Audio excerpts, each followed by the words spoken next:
Hello friends, എല്ലാവർക്കും എൻ്റെ പുതിയൊരു വ്ളോഗിലേക്ക് വീണ്ടും സ്വാഗതം. അപ്പം എത്ര ദിവസം എവിടെയായിരുന്നു എന്താന്ന് ചോദിച്ചു കഴിഞ്ഞാൽ ഒട്ടും സുഖമില്ലായിരുന്നു. സുഖമില്ലാത്തൊരു ദിവസം ഞാൻ രാവിലെ കഴിച്ചാണ് ഈ ഓട്സ്. വായിക്ക് രുചി തീരെ ഇല്ലായിരുന്നു. ഞങ്ങൾക്ക് 3 പേർക്കും ഒരുപോലെ പനി പിടിച്ചിരിക്കുകയാണ്. കൊണ്ടുവന്നത് വേറെ ആരുമല്ല, നമ്മുടേതാണ് ഈ പുത്രൻ തന്നെയാണ് പനി കൊണ്ടുവന്നത്. ആളിനാണ് ആദ്യമേ പനി ആയത്, ശേഷമാണ് എനിക്കും കൊച്ചിനും പനി ആയത്. അപ്പം മോന് ആദ്യമേ ഒന്നും തീരെ വയ്യായിരുന്നു.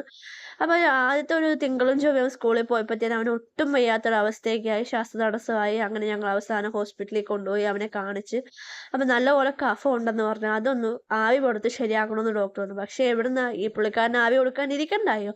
അത് അമ്പിനും വില്ലിനും അടുക്കാത്തൊരു സാധനം തന്നെ. അങ്ങനെ എങ്ങനെയൊക്കെയോ കഷ്ടപ്പെട്ട് ഫോണൊക്കെ കാണിച്ച് ഒരിത്തിരി ആവിയൊക്കെ കൊടുത്ത് പപ്പാടെ ഫോൺ നോക്കി ഡീസൻ്റ് ആയിട്ട് ഒരാൾ ഇരിപ്പുണ്ട്. ഇനി അന്നത്തെ രാത്രിയിലാണ് പുള്ളിക്കാരിക്ക് നല്ലതുപോലെ ചൂട് കൂടിയത്. ഞങ്ങളെ ഒന്നും ഒരുപോലെ ഉറക്കിയത് പോലും ഇല്ല. അവള് തറയിൽ വെച്ചാൽ തറയിൽ ഇരിക്കത്തില്ല, മേളിൽ വെച്ചാൽ മേളിൽ നിൽക്കാത്ത കണക്ക് ചൂടെന്ന് പറഞ്ഞാൽ പൊള്ളുന്ന ചൂടായിരുന്നു. അവസാനം പിറ്റേന്ന് ഞങ്ങൾ അവളെ ഹോസ്പിറ്റലിലും കൊണ്ടുപോയി കാണിച്ച്. പക്ഷെ ഡോക്ടർ വലുതായിട്ട് സീരിയസ് ഒന്നും അല്ലെന്ന് പറഞ്ഞ്, ചെറിയ പനിയേ ഉള്ളൂന്ന് പറഞ്ഞു. പക്ഷെ രാത്രിയിൽ കിടത്തി ഉറക്കിയിട്ടേ ഇല്ല. അതിൻ്റെ എല്ലാ ശേഷം ഞാൻ എടുത്തുകൊണ്ട് നടക്കുമായിരുന്നു.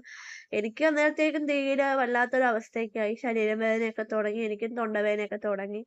അപ്പോൾ ദാണ്ട് ഒരാൾ ഇവിടെ ഇങ്ങനെ വെളിയിൽ കുത്തിയിരിക്കുകയാണ്. ആളുടെ പനിയൊക്കെ ഒരുവിധം ഓക്കെയായിരുന്നു. പക്ഷെ ചുമയുണ്ടായിരുന്നു. അതുകൊണ്ട് നമ്മൾ സ്കൂളിൽ കുറച്ച് ദിവസം കൂടെ കഴിഞ്ഞ് വിടാമെന്ന് വെച്ച് അങ്ങനെ വിചാരിച്ചിരിക്കുമ്പോഴാണ് പെട്ടെന്ന് മോൾക്ക് പനി കൂടിയത്. ഹോസ്പിറ്റലിൽ ചെന്ന് കാഷ്വാലിറ്റി കാണിച്ചപ്പോഴത്തേനും അവർ പറഞ്ഞു ട്രിപ്പ് ഇടാൻ പറഞ്ഞു. കുഞ്ഞിന് തീരെ വയ്യ, ട്രിപ്പ് ഇടാൻ പറഞ്ഞ് തുടച്ചു കൊടുക്കാൻ പറഞ്ഞു. അങ്ങനെ തുടച്ചു കൊടുത്ത് ഒരുവിധം ഒന്ന് പനി ഒതുങ്ങി. 103 ഇരുന്ന പനി അങ്ങനെ 99 ഞങ്ങൾ ഹോസ്പിറ്റലിൽ നിന്ന് തിരികെ വന്നത്. തിരികെ വന്നപ്പോൾ ദാണ്ട് ആളുടെ മുഖത്ത് കണ്ടില്ലേ നല്ല ക്ഷീണമൊക്കെയാണ്. അപ്പോൾ ക്ഷീണമായിട്ട് ഉറങ്ങിയിട്ടൊന്നും ഇല്ല, അങ്ങനെ ക്ഷീണിച്ചിരുന്ന്. പിന്നെ ഉറങ്ങാമെന്ന് പറഞ്ഞ് റൂമിൽ പോയപ്പോഴത്തേനും മോന് കലണ്ടറൊക്കെ തിരിച്ച് ഇട്ടെന്നും പറഞ്ഞ് നേരെ ആക്കിയിട്ട് അവിടെ നേരെ കലണ്ടറൊക്കെ ഇട്ട്. അതിനുശേഷമാണ് ഒന്നും പറയണ്ട എനിക്ക് തീരെ വയ്യാണ്ടായി. അപ്പം ഞാൻ വിചാരിച്ചു എന്നാൽ പിന്നെ ഒരു ദിവസം കൊണ്ട് ഡോക്ടറെ കാണിക്കാം എന്നൊക്കെ കരുതി. നല്ല ശരീരം വേദനയും തലവേദനയാണ് എനിക്ക് മെയിനായിട്ടും ഫസ്റ്റ് വരുന്നൊരു പനിയുടെ ലക്ഷണം. അപ്പം ഞാൻ വിചാരിച്ചൊന്ന് കാണിക്കാമെന്നൊക്കെ കരുതി കൊണ്ട് കാണിച്ചില്ല. പിന്നെ മടിച്ചിരുന്നു ഉള്ള പാരസെറ്റമോളും കഴിച്ചുകൊണ്ടിരുന്നു. ഇതാണ് നമ്മുടെ വിസ്മമാളിലെ പുൽക്കൂടാണേ. അപ്പം ക്രിസ്മസ് അനുവദിച്ചിട്ട് അവരവിടെ നല്ല അടിപൊളിയായിട്ട് ഡെക്കറേറ്റ് ഒക്കെ ചെയ്ത് സൂപ്പറാക്കി ഇരിപ്പുണ്ടായിരുന്നു. അപ്പം ഞങ്ങളവിടെ കയറിയപ്പം കണ്ട കാഴ്ചയാണ്. അപ്പം എനിക്ക് തൊണ്ടവേദന ആയതുകൊണ്ട് നല്ല പ്രശ്നമാണ്. എനിക്ക് ചായ അല്ലാതെ വേറെ ഒരു സാധനവും കഴിക്കാൻ പറ്റാത്ത അവസ്ഥയാണ്. ഞാൻ ചായ മാത്രം കുടിച്ചുകൊണ്ട് അങ്ങനെ ഒരാഴ്ച അങ്ങനെ തങ്ങി നീങ്ങിയൊക്കെ ഞാനങ്ങ് പോയി. ചായ, ചൂടുവെള്ളം അങ്ങനത്തെ ഒരു ഇതായിട്ടാണ് ഞാൻ പോയത്. അപ്പോൾ അവിടെ കണ്ടപ്പോൾ നല്ല രസമുണ്ടായിരുന്നു കാണാനൊക്കെ. അപ്പോൾ അതാണ്ട് പനിച്ചു കുറച്ചിരുന്ന കുട്ടിയാണോ കൊണ്ട് ഈ ഇരിക്കുന്നത് നിൽക്കുന്നത് എന്നായിരിക്കും നിങ്ങൾ ചിന്തിക്കുക. അല്ല, അതൊക്കെ ആ സമയത്തൊരു ഇത്. അത് കഴിയുമ്പോഴത്തേനും ആൾ വേറെ ലെവലാണേ. അത് കഴിഞ്ഞുകൊണ്ടാണ് ചേട്ടൻ്റെ ബുക്കൊക്കെ എടുത്തിട്ട് വായിക്കാൻ നോക്കുവാണ്. വായിച്ചിട്ട് ഓരോന്ന് പ്രാർത്ഥിക്കുന്നു. ഞങ്ങളെ ഇടയ്ക്ക് നോക്കുന്നുണ്ട്. ഇതെന്തുവാ എന്നൊക്കെ നമ്മളോട് ചോദിക്കുകയും ചെയ്യും. എന്നാൽ ഓരോന്ന് നോക്കുകയും ചെയ്യും. പഠിക്കാനൊക്കെ ഇൻട്രസ്റ്റ് ഉണ്ടെന്ന് തോന്നുന്നു കണ്ടിട്ട്. അങ്ങനെ ഞങ്ങൾ നോക്കി. അത് കണ്ടപ്പോൾ ഞങ്ങൾക്കും എന്തോ ഒരു സന്തോഷം, സമാധാനം തോന്നി. നേരെ മറിച്ച് മോനാണെങ്കിൽ ഇങ്ങനെ ബുക്ക് എടുത്തിട്ട് നോക്കാനേ അവന് ഇഷ്ടമുള്ളത്. പക്ഷെ അതിനകത്തുള്ളത് എന്താണെന്ന് വായിക്കാനായിട്ട് അവൻ അത്ര ഇത് ഇൻട്രസ്റ്റ് കാണത്തില്ല. പക്ഷേ വാവയ്ക്കാണെങ്കിൽ ഓരോന്ന് നോക്കി വായിക്കാനൊക്കെയുള്ള ഭയങ്കര ഇൻട്രസ്റ്റ്. അവസാനം അച്ചാച്ചയുടെ ബാഗിലെടുത്ത് വെക്കും മോളെ എന്ന് പറഞ്ഞപ്പോൾ അത് വെക്കാനുള്ള തകൃതിയിലാണ് നിൽക്കുന്നത്. പക്ഷെ അവളെ കൊണ്ട് അത് വെക്കാൻ പറ്റിയില്ല.